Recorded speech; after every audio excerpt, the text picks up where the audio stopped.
Arjun, are you with us? Hi, good afternoon, guys. Good Good afternoon. afternoon. How are you? Am I pronouncing I that correct? yeah, Arjun? yeah, Arjun? yeah, Arjun. It's Arjun actually. Arjun. Okay, great. Yeah. Big fan of you guys. I've been following you for like about year and a half, 2 years. I really enjoy the stuff, and you guys are like the go-to people for my information on the Western Hemisphere or whatever is happening in the world. So because I hardly trust Western mainstream media, right? So yeah, I got a couple of questions here for Alexander and a question for Alex, which I'll come to in the end.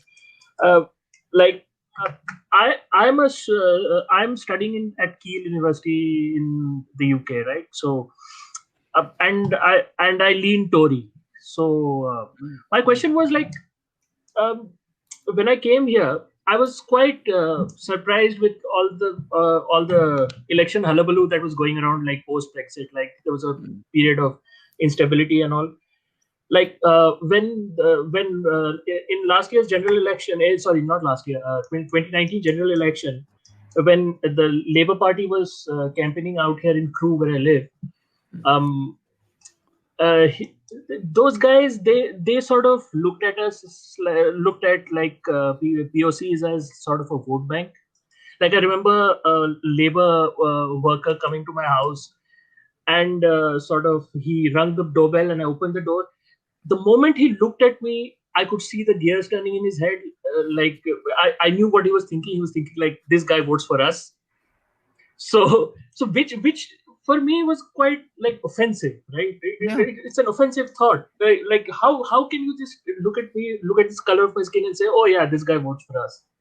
So I mean, uh, in that election taught me a lot about the Labour Party. It means I earlier used to think that Indians used to vote for Labour because Labour supports Indians and they're interested in minority rights.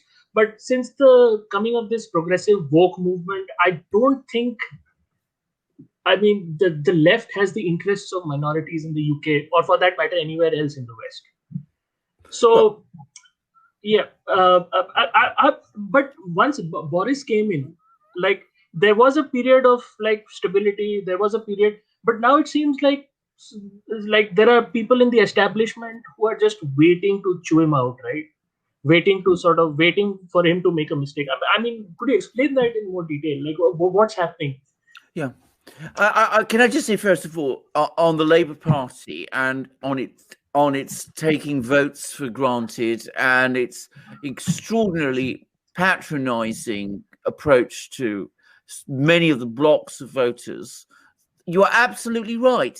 And it is also its problem. It took Scotland for granted. It took its working class voters for granted. It's taking Indian voters for granted. By the way, what you say about Indian voters, I'm hearing that lots of Indian voters are now deserting the Labour Party because they feel about it exactly as you do. And look at the Conservatives. Rishi Sunak, whatever you may think of him, he's Indian. They are reaching out. They have people like Priti Patel, who's also Indian. They've got people like Kwasi Kwarteng, who's West African.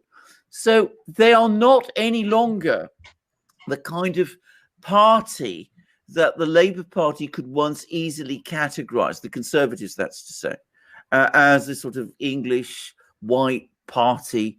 It's a myth. And again, the Labour Party is not thinking this out, and it is behaving in a manipulative and machine-like way towards its voters, and it will lose them. It will lose all of them. That is exactly what it is doing. Now, and I'm not surprised at all, by the way, that you had that experience, because I know many people do. But can I also say about the Conservatives, the thing you must understand about the Conservatives is that the Conservative Party is an extraordinarily ruthless party. It's one of the reasons why it is in power so much, because the Conservatives are very much drawn. They know how to win elections. They know how to gain power. They know how to exercise it. But one of the consequences is that Conservative politics at the top can be highly ruthless. So you see moves by conservative political figures against Boris Johnson because they sensed that he was weak or had been weakened because of certain allegations that were being made against him. And you saw how those were fanned up.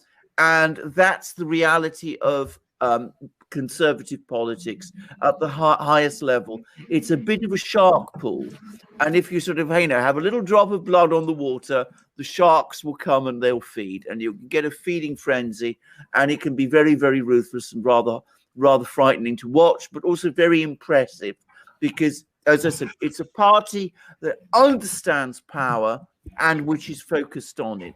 So don't be dismayed or surprised. I remember how the Conservative Party turned on Margaret Thatcher, who had won them 3 elections, transformed Britain, seemed to be the dominant figure in British politics, and yet it looked as if she might lose power, lose the election for them, and they turned on her, and they did so in the most extraordinary and ruthless way. So that is how the Conservatives are. You must accept them as what they are. That is the reality of politics in Britain. That's quite interesting, and the point that you made about Labour, that's also quite interesting. But one thing I would like to say is that Labour is in this. I'm addressing not only you guys, I'm also addressing your viewers. I am a Bengali, right? I'm from West Bengal in India, and that was ruled by the Communist Party for 34 years, right? Straight. It was a very bloody regime, and they used to burn villages. They used to outright kill people, in broad daylight. So, and that was succeeded by another violent regime. But the fact is, all these left-oriented regimes in India, the so-called socialists and the communists and the so-called pseudo-seculars, one thing that they have always relied on is sort of smuggling in illegals from Bangladesh. So, and they have really tried to change the demographic so much so that it has become a serious problem. There is a huge jihadi problem in West Bengal. It's very for Hindus in the UK, when we saw them we saw the Labour Party gravitate towards more of these Islamist kind of people. We were extremely concerned. And that is why, at least Hindus that I speak to on the street, most of them voted for Tory in the last election.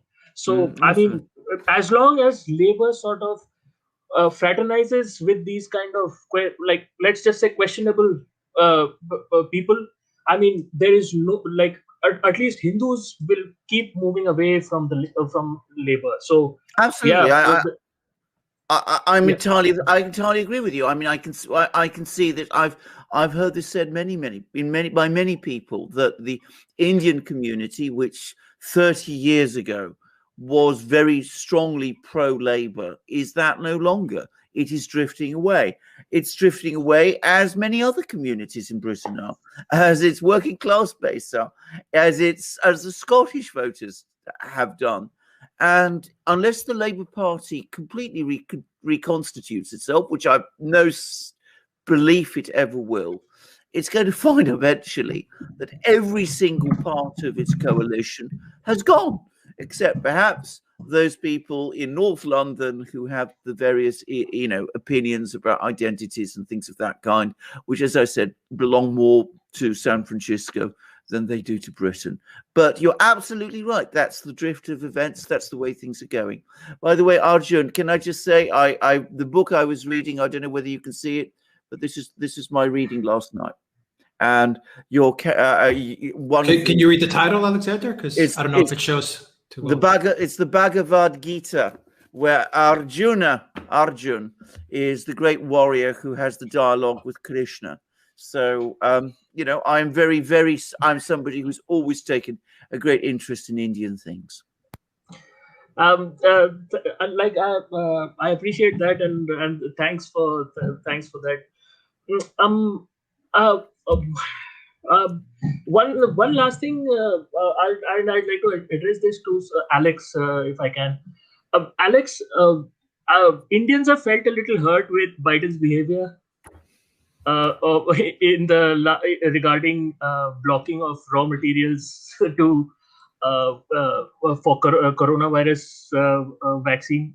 So, like, I wanted to ask you a question. Like, the Biden regime has been goofing up a lot, right? With the censorship, with the sort of abandoning allies. I mean, they are sort of damaging America's reputation around the world. But I mean, I won't blame Americans in this. Like, Americans Americans have no control over the leaders except for in elections. So, like, but the fact is that these guys who have at least Biden seems to be compromised in a lot of ways to the outside observer. Like how are Americans dealing with this rise in violence, this censorship, like lack of leadership? I mean, people around the world, like, there was a poll done recently where, like, most people saw America as a threat to democracy rather than China. I mean, how are Americans viewing this? I think it's half and half. It depends who you ask. Depends which half of America you ask. You know, I mean, is it that tribal? Look, I think there's people who are in the U.S. right now on the live stream that could probably answer this a lot better than I could. But from what I'm reading, and Alexander, I'm sure you'll probably also agree. You know, while there is a very large and significant portion of the U.S. population that is also, you know, thinking like you are, June, and scratching their heads, what the hell is going on, and how are we going to deal with this? And we're losing our country. And I get the feeling that America is being lost. I mean, every day we're witnessing it. There is another part of the population which, you know, is significant, which, you know, we have to admit it. They support Biden. They like Biden. They support Harris. They like Harris. They're into this woke ideology. They're into critical race theory and equity and all that stuff. And you know, that's why I say it depends who you ask this question. And I don't understand how people can look at Biden and say this is the president. But, you know, I've got people who are very close to me who are supporting Biden. They say, no, he's our guy. Yeah. And I scratch my head like you. But, you know, there's no doubt that Biden is not making the decisions. I think that's crystal clear.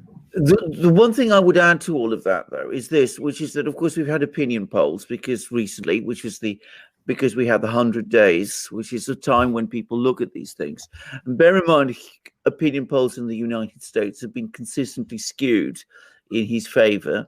And, of course, the media commentary is also skewed very heavily, overwhelmingly in his favor.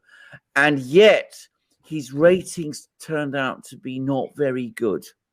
So it seems to me that the country is very split about him. A lot of people in the US look at this president and they don't actually have much time for him. So there are the people that Alex was talking about who passionately support him and who support everything he stands for or think they do. And there are a lot of people in the US, an awful lot of people who are very skeptical also. You know what they support, Alexander Arjun? These people, they don't really support, this is my impression. It's not that they support Biden, they support the collective. And I think it goes back to that socialist type of mentality where these are people that support the ideology and the collective. And at this moment in time, that person that's the face of the collective for now is Biden. Of course, we know it's going to be Harris very, very soon. Yeah. But, you know, they just support this collective group. So whether it's Biden, Harris, Obama, Susan Rice, it doesn't matter. They're going to always circle the wagon and they're always going to support that ideology. You know, I think the Trump camp is a lot more, or at least the Trump movement, let's call it that, is a lot more free thinking. You know, you have conservatives, you have libertarians.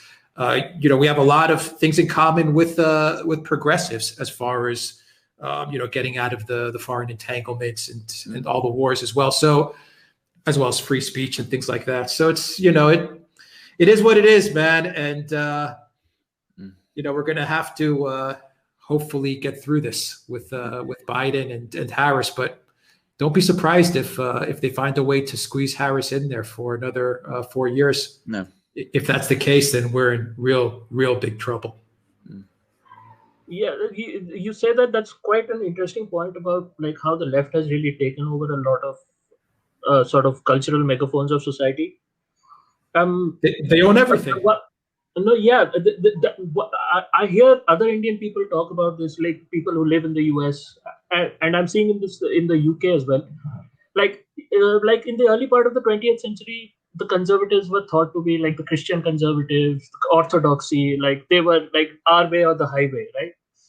Like now it seems like the conservatives have become the heterodoxy and sort of the left has become the orthodoxy. Like you will